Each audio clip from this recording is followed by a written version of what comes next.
Today on Dead Dodge Garage, it's a super rare, 1 year only, 1979 Chrysler 300. And it's going on the trailer to come home with me. Wow. Late B-body. Very interesting. It's got a little bit of stuff, but that's fine. My new friend Darian rescued this thing from a junkyard some years ago. And he gave me the deal of a century on it, you know, to save it. So thank you very much to him. I am on a bit of a schedule. And surprise, surprise, it doesn't run, so I'm gonna see if I can get the tired, smoky winch to do one more job for me. Wow, now I'm sweating, running late as usual. But we've got a really rare Chrysler on the trailer, so cool. Look at that. It's beautiful. Ugh, it's hot now. Ooh, that was almost not good. Come on. And that shifter is left over from an E-body, or a late B-body, or whatever. This thing's so fancy, it's got a tack.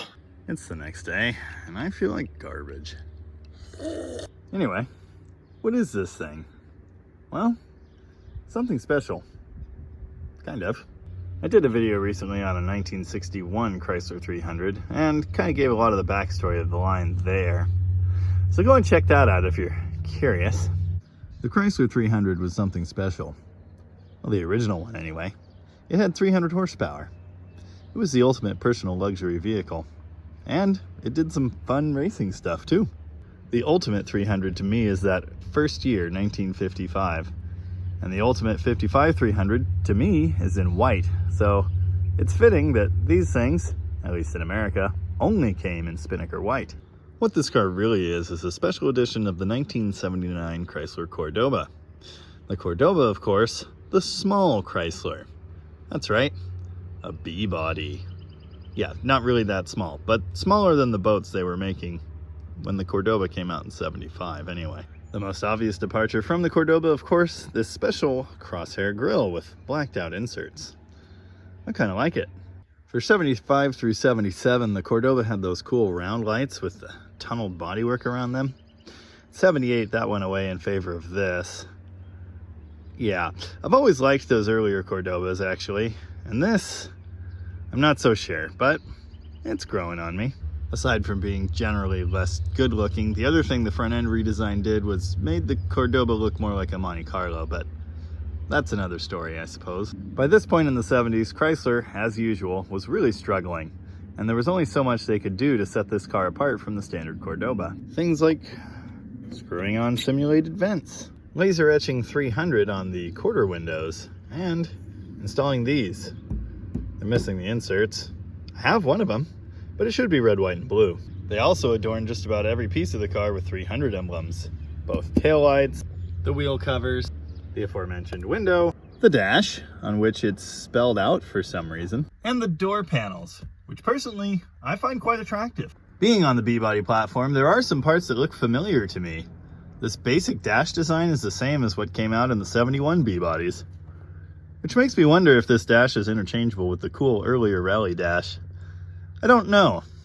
Probably not, but they're very similar. The interior, also borrowed from the Cordoba, is red leather, which in the Cordoba is famously known as fine Corinthian leather.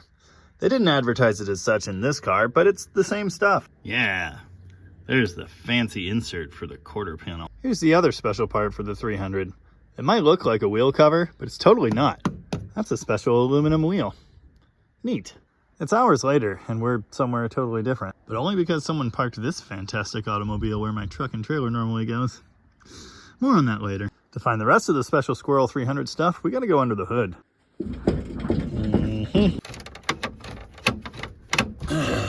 Okay. Ooh, fancy. Intermittent wipers. It's interesting that they replaced all the wood trim this car could have with the fancy engine-turned aluminum parts, but there's still a wood grain thingy on the shift knob. I think it's the only wood grain in the whole car. Come on, guy. Had to employ my technique for Chevy trucks, which is pull the lever while fonzieing the hood. This dual hook system is the same as the Volare. Every time. This is the high performance 360 for 1979. Of course, by high performance, they mean 195 horsepower, which isn't much, but I'm pretty sure the Corvette made 185. Ooh, thermoquad. I'm actually wearing the right shirt for this today, so that's great. This is the same hopped up engine combination you'd find in the 1979 Little Red Express truck. Pretty cool, but pretty far from a powerhouse. It was also found in police cars, so, you know, cop motor. It's also got the special 100 amp high output alternator, which I've never seen before, in a car anyway. Oh yeah, while I'm thinking about that, you know, fancy stuff, these gauges are kind of special too. The standard car, for the American market, would have an 85 mile an hour speedometer, which was mandated, I don't know, 1980 or something, but they kind of rolled them out early. Anyway, this one has a tach and a Canadian kilometers per hour speedo, and it goes to almost 150. So that's pretty cool. It also has individual gauges for everything over here. I really like that. You know, performance car. I lied. There's wood grain on the knobs in the radio. Oh, wow. The passenger remote mirror works. Also, it has a passenger remote mirror. Did I mention that this car has 73,365 kilometers on it? Which is probably like 50,000 miles? I don't know, something like that. Oh, it also currently does not have a brake pedal. More on that in a minute. Ooh, 2 tags. Fancy. Okay, no, it definitely isn't compatible. This cluster wraps around the bottom, but that's fine. It's still very similar to the earlier 70s B-body. More cool stuff. Rear defrost. Also, this hood release is used in like K-cars, among other things. More wood grain. I'll just stop talking now. Anywho, back to the engine compartment and this 360. It happens to be equipped with something really, really horrible called lean burn. The original setup from this car was actually missing, and this is one that Darian sourced from a 77 full-size Chrysler with a big block. The wiring's actually different, so we can't even plug it in to test. Yeah, I could try and fix that, but it really seems like too much work. If you don't know anything about lean burn, I'll spoil the surprise now. It's junk. You don't want it. It's just not worth it. It was an interesting idea, you know, computer timing control and rudimentary fuel mixture control back in the 70s. Of course, at the time this car was made, well, Nissan Datsun had actual EFI and it worked great, but anyway, lean burn works fairly well until the module dies.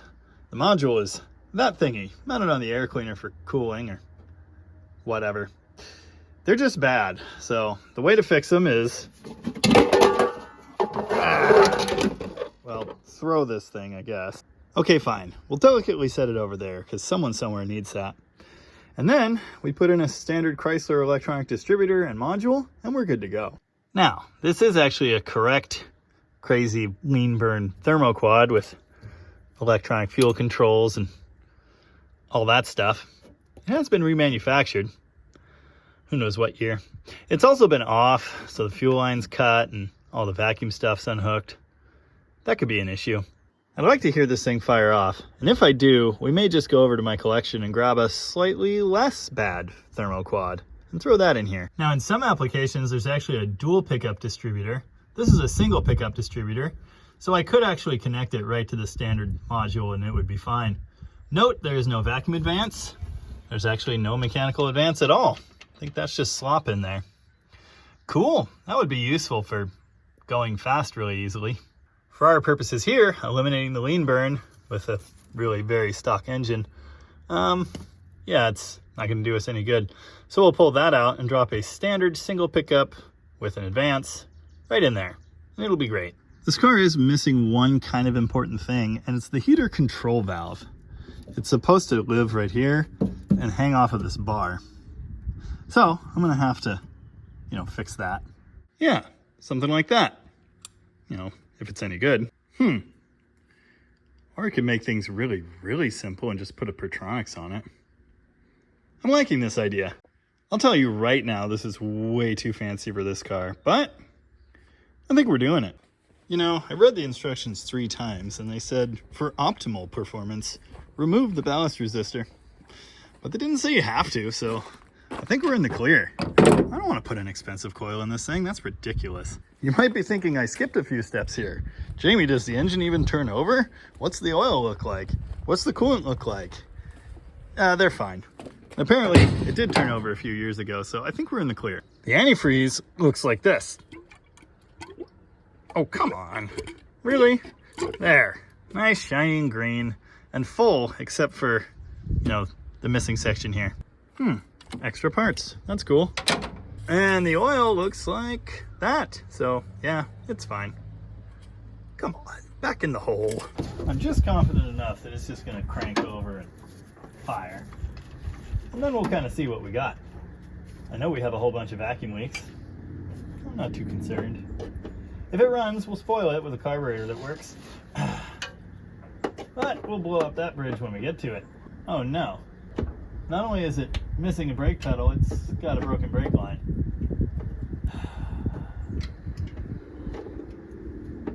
It does have the fancy ultra rare washer tank / battery hold down thingy, which is cool. It's all hacked up and ruined, and it'll probably break as soon as I touch it, but it's there. Distributor hold down, totally disgusting. Of course, on the Mopar engine, the drive gear off of the cam is a separate piece that stays put, so all you have to do is pull your old one out, stab your new one in with the rotor pointing the right way. You're good to go. I'm wiping all the mouse poop off of the distributor before I pull it. You know, I'd hate to make this situation worse than it is already.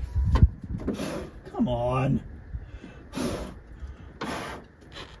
There we go. Yeah, sure, why not? I'm not gonna throw it. Might be useful later. Now, take this fella, point the rotor rearward. Try not to drop any of the pieces in the engine. It's fine, it's just brand new. Easy. Steady, boy. Oh, come on. You know what I just realized? This has 2 oil sensors and they're gonna be right in the way of the vacuum unit. I might have to jump the wires on the cap. Okay, well, it's in there. Yep. I'm definitely gonna have to jump the wires. So I'll advance them. 1 position. Advance. Advance. Advance. It's definitely perfect. It couldn't not be. Obviously we'll need an advance hose as well, but we'll deal with that later. You know, this is just silly. You can't get it in the hole. I don't usually have this problem. Did I mention my back hurts? This thing's got cruise control. The line to that's cut too. And it's restored. Normally, I just set the mouse house stuff on fire. Doesn't really bother me too much, but unfortunately there's a bunch trying to get in the carburetor, which I don't want. So I guess I'll vacuum it first.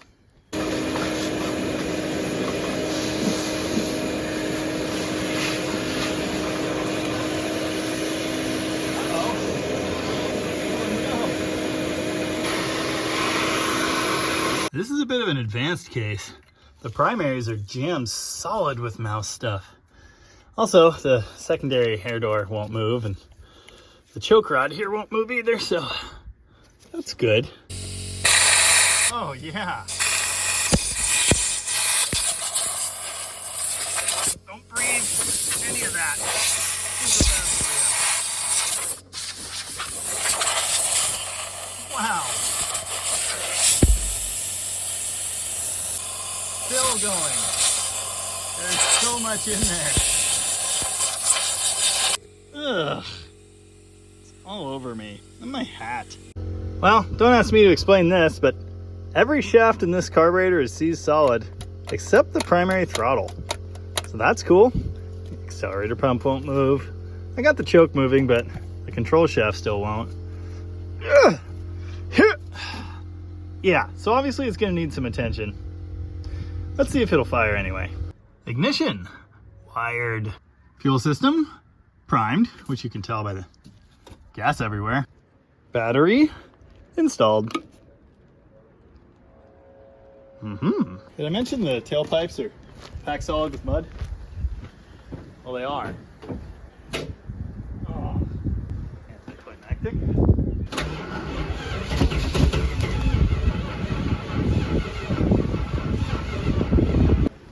Okay. That problem solving itself.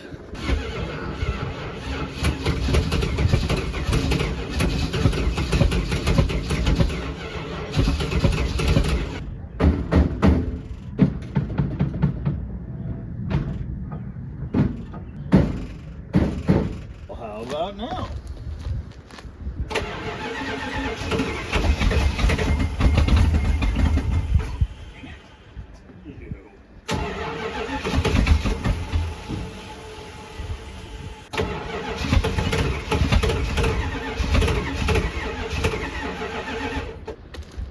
Okay, it's a runner, but it needs a carburetor that does something. You finely tuned observers out there might have noticed that it had low compression in a hole or two when I first started cranking, but it sounds even now, so that's good. You ever just filled with existential dread? You ever just realize everything you're doing is a mistake? Anyway, my back's kind of ruined. I'm gonna go ahead and restore the cooling system on this thing. You'd think I'd have the fancy clamp pliers here, but no, I don't. Possibly, yeah, fixed.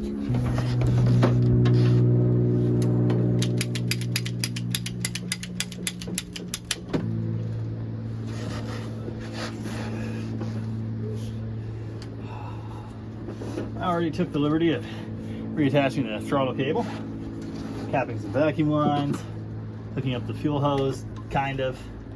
You know, it was cut, but there's a little nub of it on there, so hopefully that'll work. And I pulled the tank line off of the pump down here. Now we'll go find an electric one. Then maybe we can hear this thing run for like, 5 to 10 seconds. That'll be cool. Nothing is ever as easy as you think it will be. The unsticking juice of choice today, PB Blaster, but only because it was on sale.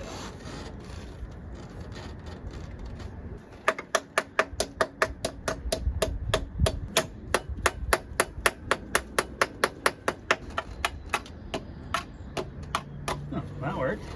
Oh, also allegedly broke the accelerator pump arm.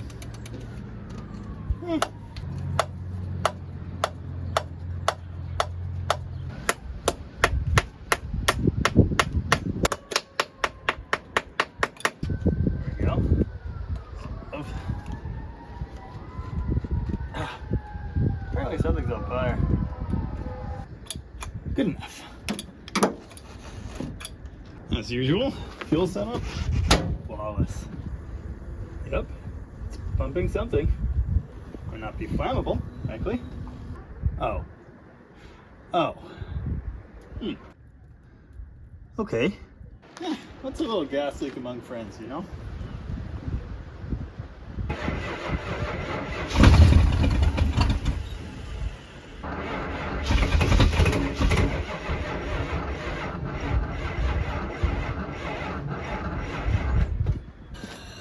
Typical.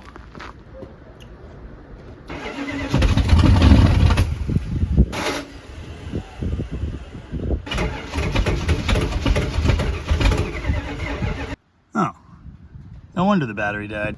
Ooh, antenna. I don't think it'll come as a shock to anyone that the random fuel that's been sitting in this can for years smells horrible and won't fire. Or that it puked out of that goofy line back there. Just normal things, you know? This style of thermoquad is really annoying to work with. I guess I could put a screw clamp on there. That'd probably fix it forever. Looks like it's the tank return line off of the filter that's leaking everywhere. Which reminds me, should probably cap that because returning fuel to the tank right now, not what I want. Well, the good news is, well, that works, which I hate, but fuel gauge works. I think the oil gauge works.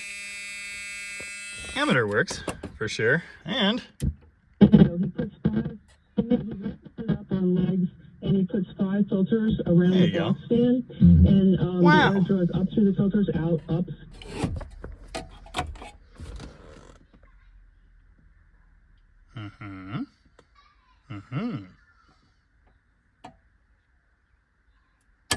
Yeah. Duct tape Wow. to a box fan, and Even more wow. And then when you do that, let me give you a tip from experience here, from having done this.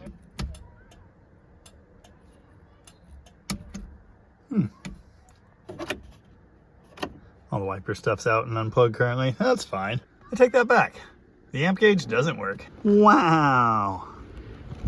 Yeah. Not so much up here. Nice. Headlight switch is kind of goofed up, but I got good money on dimmer switch.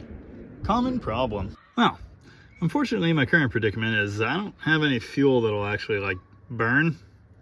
So that's not great. And even if I did, it would just be pouring out of there.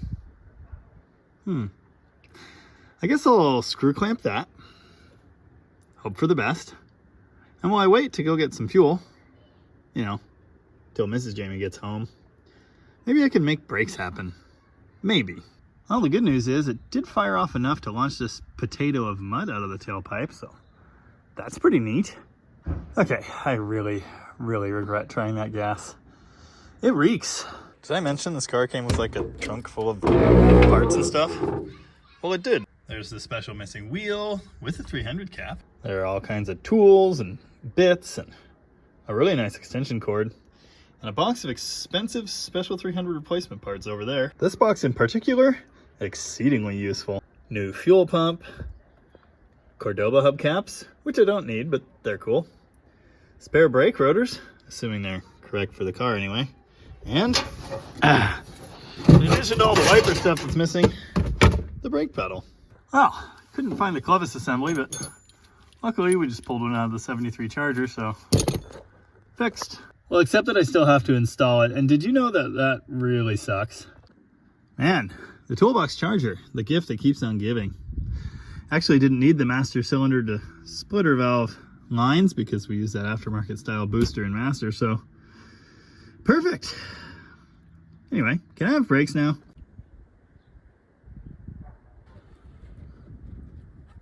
Yeah, there was actually still fluid in there, so that's good. All right, time to bleed the brakes. Now, if you've watched this channel any, you know how I do this. Just pump 10 million times. Varying speeds. Let it think about its life. Get the bubbles out the top. I'm feeling a little resistance. Fast forward to 29 minutes from now. Now, you might be sitting there asking yourself, gee, Jamie, don't you own a Mighty Vac? Can't you just do that the not stupid way? Yeah, of course I do. I really don't feel like crawling under this thing. It's not my idea of fun. I'd like to just be able to get it off the trailer.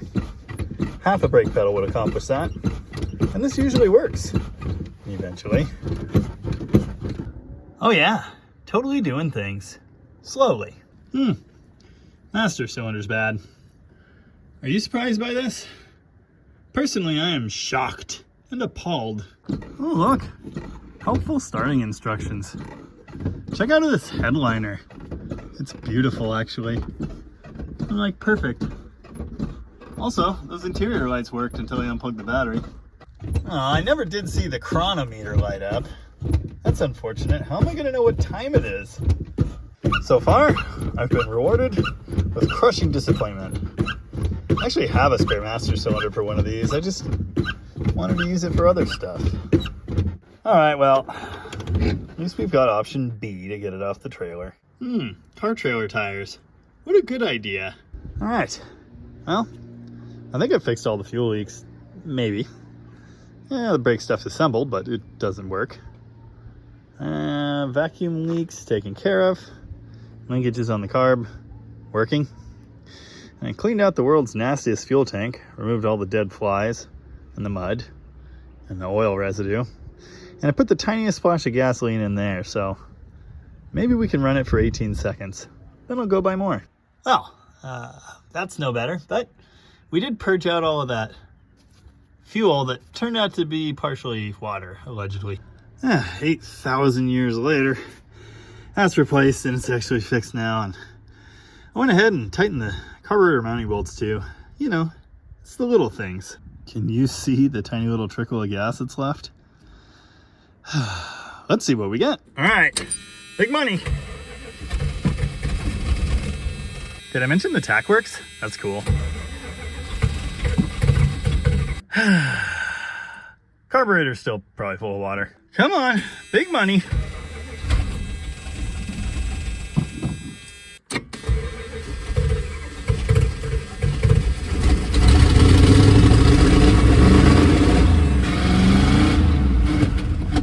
Don't do that.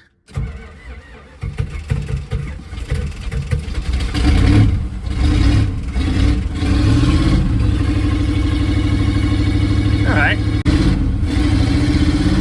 How on fire should this thing be, do you think? Huh. No oil gauge reading. It's definitely got oil temperature though. Oil temperature? You know what I meant. I'm ready for a nap. Transmission's in neutral, so we're pumping fluid through that. That's good. Will it idle? Oh, no, it won't. Almost though.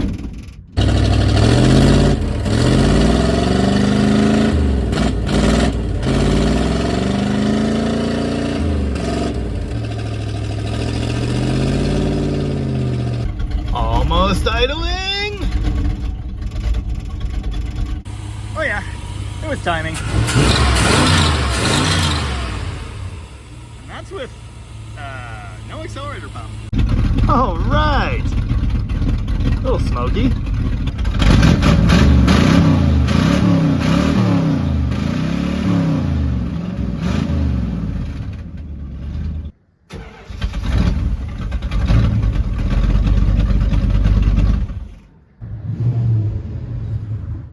Look at this. Self-healing Chrysler product. Convenience light came back. Well, it's a runner. I haven't checked the transmission yet, but I'm feeling confident. Unfortunately, the brakes haven't magically come back yet. All right, I tested the transmission. It's a yes. Nice. Well, that's funny. The horn works. It's just missing something. Hold on, I got 8% smarter. Isn't that cute? Did I mention the seat reclines? That's great, except that it doesn't unrecline. It's kind of broken. Oh, so here's where we're at. This thing's turnkey. It's ready to go. Brake pedal, not ready to go. I should probably spray the bleeders and, you know, try to do it right or whatever, since my usual approach isn't really working today. But to do so would require a lot of work on my part. The thing is, I feel like garbage.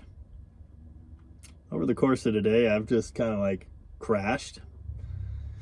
I'm feeling ready to take a long nap. So, I guess we'll use the parking brake, get this thing off the trailer. At least that'll be done. Maybe we can sneak it up the road just a little bit. You know, to test it. We gotta test it. Oh yeah. Pretty much my new reliable daily driver. Wipers and brakes would be nice.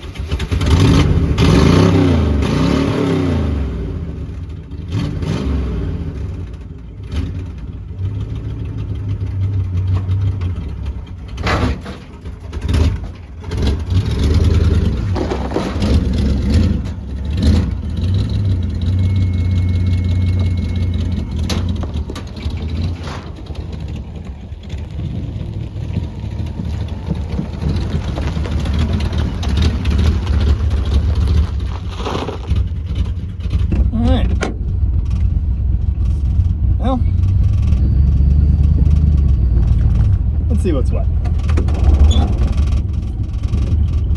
Parking brake works. It's really annoying rattle sound. Yeah, it's in that window. I'm not comfortable yet.